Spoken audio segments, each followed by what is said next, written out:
চক্রবৃদ্ধি মূলধন, এই চক্রবৃদ্ধি মূলধনের একটি সূত্র আছে।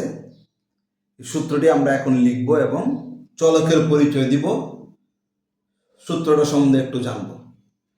তাহলে চক্রবৃদ্ধি মূলধনের সূত্র হলো c equal p into 1 plus r power n. তাহলে আমরা লিখি চক্রবৃদ্ধি মূলধন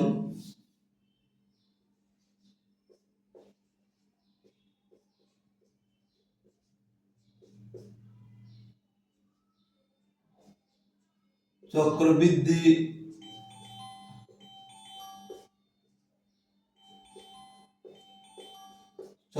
মূলধন, চক্রবৃদ্ধি মূলধন সূত্রটা কি? চক্রবৃদ্ধি মূলধন সূত্রটা হলো c equal p into 1 plus r power n. এটা হলো চক্রবৃদ্ধি মূলধনের সূত্র। চক্রবৃদ্ধি মূলধন c equal p into 1 plus r power n. তাহলে সিটা কোথা থেকে আসছে? কম্পাউন্ড প্রফিট থেকে হলো সি। তাহলে সূত্রটা আমরা অবশ্যই মুখস্থ করব। চক্রবৃদ্ধি মূলধনের সূত্র হলো সি ইকুয়াল চক্রবৃদ্ধি মূলধনের সূত্র হলো c equal p into 1 plus r power n. তাহলে আমাদের এখানে সিটা কি?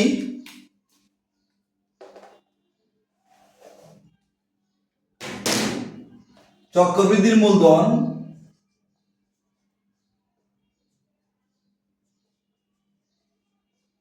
চক্রবৃদ্ধি মূলধনকে সি দ্বারা প্রকাশ করা হয়। আর এটা হলো পি হলো মূলধন বা আসল,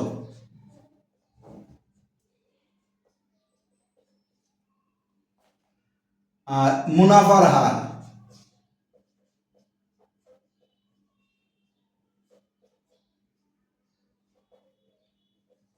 মানে শতকরা মুনাফার হার। আর সি হলো আচ্ছা এন সময়,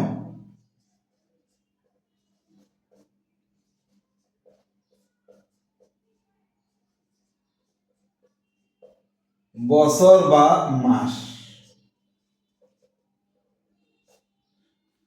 এটা হলো এন।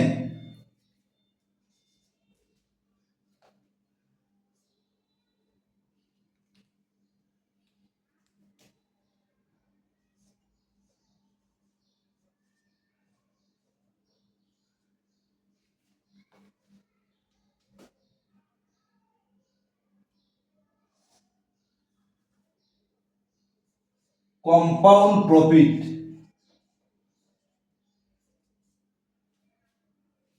আর পি হলো প্রিন্সিপাল।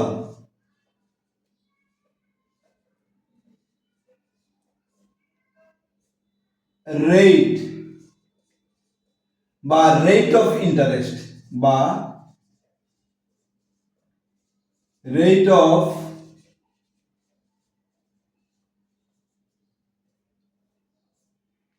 এন হচ্ছে নাম্বার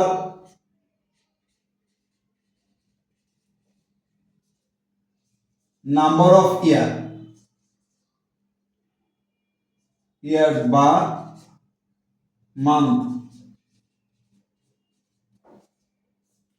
তাহলে আমাদের চক্রবৃদ্ধি মূলধনের সূত্র হলো c equal p into 1 plus r power n. তাহলে বাংলায় যদি আমি এটাকে লিখি তাহলে চক্রবৃদ্ধি মূলধন সমান সমান মূলধন ইন্টু 1 যোগ আর হচ্ছে মুনাফার হার পাওয়ার হচ্ছে এন। এটা কিন্তু পাওয়ার। তাহলে আমাদের চক্রবৃদ্ধি মূলধনের যে সূত্রটা এটা আমরা বুঝতে পারলাম। সূত্রটা হলো এটা মুখস্থ করবা। আর সিটা কি? কম্পাউন্ড প্রফিট, পি হইছে প্রিন্সিপাল, আর হইছে রেট অফ ইন্টারেস্ট বা রেট আর এন হচ্ছে সময়। যদি আমি এটাকে বাংলায় লিখি, চক্র বৃদ্ধি মূলধন মানে এলো সিটা আমি লিখে দেখো, চক্রবৃদ্ধি মূলধন সমান মূলধন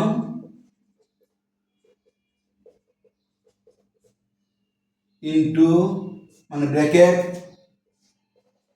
আর মুনাফার হার, মুনাফার হার আর উপরে হয়েছে সময়। এই সময় চক্রবৃদ্ধি মূলধন সমান মূলধন ইন্টু 1 যোগ মুনাফার হার পাওয়ার সময়, এনটা হলো সময়।